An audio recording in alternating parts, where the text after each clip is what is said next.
Bill Burr says right-wing stand-ups have their own version of claps over laughs comedy. Claps should never be louder than laughs during a stand-up set. But the sound of liberals applauding their own political beliefs is still less upsetting than the stomps of combat boots in Indianapolis. Both sides of America's political divide have their own version of pandering, pathetic, validate my worldview comedy that makes everyone besides the target audience roll their eyes.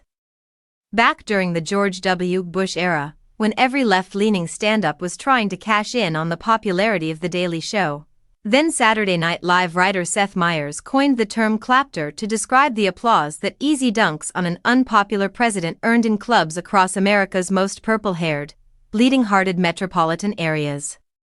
When Bill Burr shoots his specials, he prefers to play in front of a mixed crowd of conservatives and liberals in order to avoid the trap of affirming anyone's politics on either side, because, as he explained during a recent interview with Variety, the far right that has taken over much of the stand-up industry in 2025 also has their own version of clapter. According to Burr, you know a comic is doing a conservative pandering set when their fans say that they tell it like it is. Burr says that, whenever he hears that compliment from a conservative-leaning fan, he thinks, oh God, I tell it like it is? That's code for racist. Hilariously, before Burr's friends Joe Rogan and Tony Hinchcliffe hijacked the American stand-up comedy scene and skewed it toward a far-right audience, Burr used to be the gold standard of tells it like it is comedians, given how gleefully he went after hypersensitive liberals whose cultural power peaked in the mid to late Obama years.